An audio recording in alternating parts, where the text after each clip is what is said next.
How did you survive? I thought you were dead. Don't remember much. Remember punching Hans Gross in the face. Remember ascending into the sky. For moments there I thought I was going to heaven. Then falling, then pain. First pain of my life. Felt like my insides were running out through my back. Could barely move. Had to crawl. They found me after 3 days in a ditch. Long months in a Kreisauer hospital bed. They were shoving tubes in me. Infection. These things I don't want to remember. I'm sorry about your legs. Don't be. I've learned how to fly.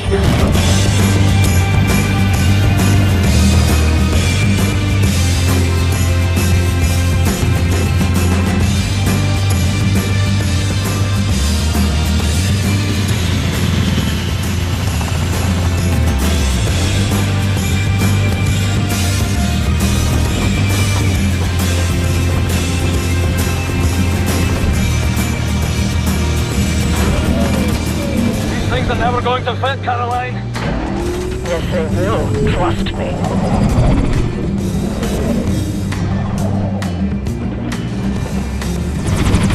They will never fit.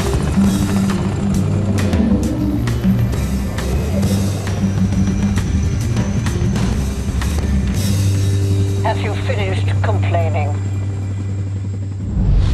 For now, this is top priority. What is the dot ye should? How can we get in contact with them? Anya, what do we know? Very little, but I have some ideas. Good. Anya, you take the lead on this. Blaskovich, whatever she needs, you help her find it, yeah?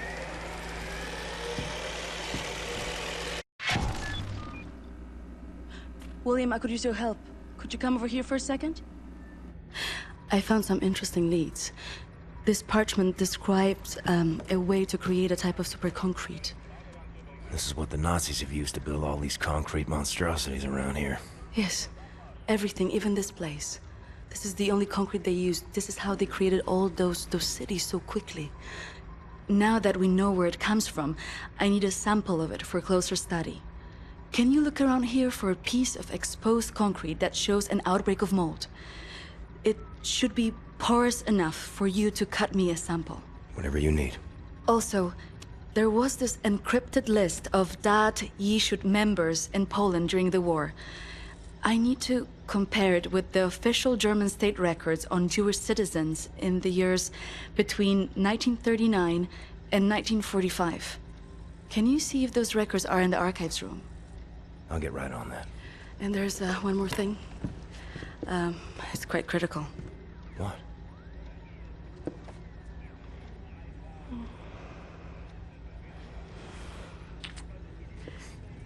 That'll be all. We can go now.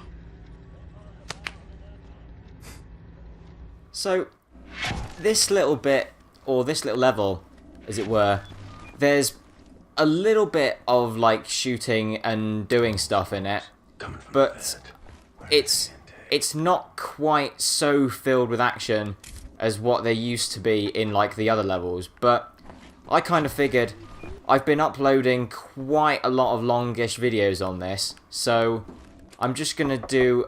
This one's more like a nice sort of change of pace, as it were, so... You got him?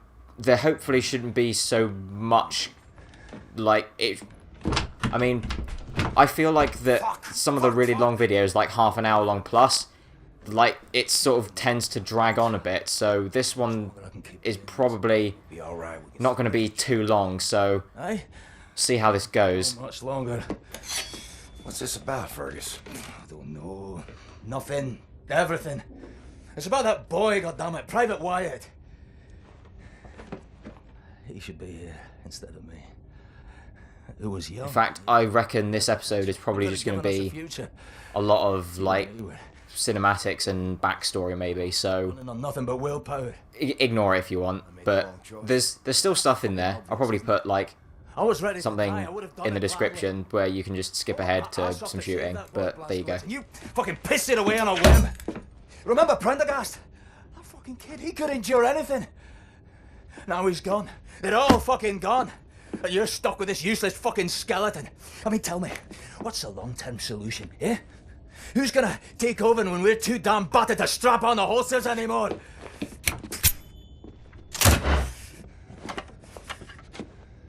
get the fuck out. I need a nap.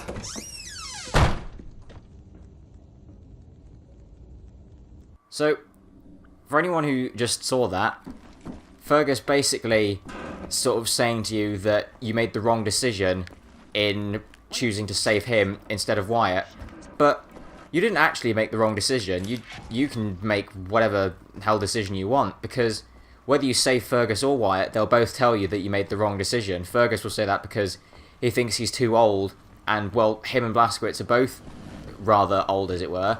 And as you just heard him arguing about there, like, who's going to carry on the fight when they're all really old?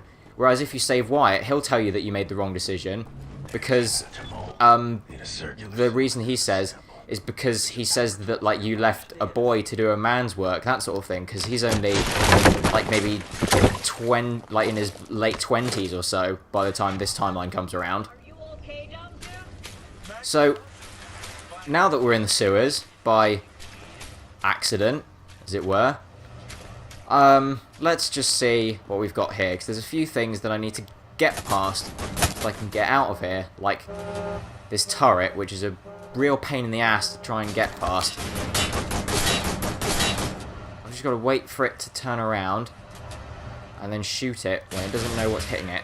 There we go. I don't believe how long that took me to do the first time I played this. It was ridiculous. In fact, another thing which is quite useful around here is somewhere, I can't remember the exact path, but there is another laser craftwork upgrade around here, so I will try and find that and show you what it is. In fact, here we are. Reflection. So, now, when I shoot my laser craftwork, the little laser beams do this. If you can see there, they bounce off walls, and the reflected beams do less damage, but it's a really good way that you can, like, shoot around corners and things like that. Or, well, you could use it with this guy, but it doesn't really matter. Plus, the reflection also, like, when you hit an enemy as well, it's not like it will just hit them and then the laser will diffuse immediately. It will reflect off of other enemies as well, so that you can bounce lasers off of loads of enemies at the same time, which is pretty useful. Okay. Alright, drones. Luckily, though, I found my classic shotgun, so this, I'm hoping, shouldn't be too much of a pain. Where's that from? Oh, he's there. Nope. I'm not going to deal with you today.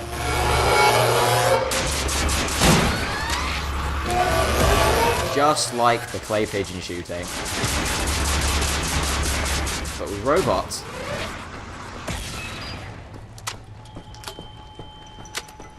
No secrets in this little corridor here, which is a bit of a shame, because I kind of expected something to be here. There's that robot. Let's try and get this little health pack. And then I'll come and take you down. I didn't even hit him, did I? I didn't. Oh, well. Oh, Jesus. Where do I go? Okay. Oh, my God. These... How many of these guys are there? Okay, there we go. That could have gone a bit better. This ladder here. Kind of want to see what's up here. It looks mysterious. I always like to go somewhere where the objective marker, like, will usually tell you, like, hey, go this way. And I'm like, no, I'm going to go this way because I like to explore. So, can't seem to... There doesn't seem to be anything here. But this is going on for quite some time, so... Oh, I'm back. But, wait a sec, what about that other door? Oh. It was literally just nothing. Shit. Well, I guess there was much less stuff in here than I actually thought, which is kind of a shame.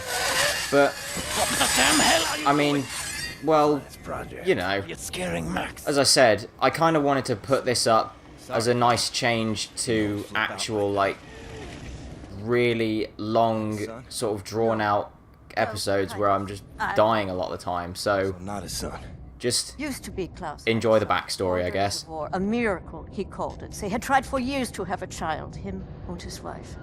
Yeah, well, he'd make a pretty good father. For a Nazi. The child was born with a club foot. Klaus knew, of course, what that meant. He begged the doctors not to report it to the authorities. When secret police showed up to take the boy away, Klaus and his wife tried to stop them. The wife died from a bullet to the head. The child, too. Klaus could not protect them. So he blames himself. I think so. And he will never forgive the Nazis.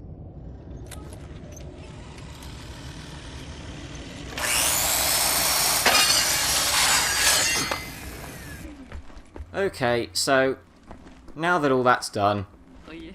um, No. yes, so I hope you guys aren't too freaked out by this thinking, oh god, where's all the action gone?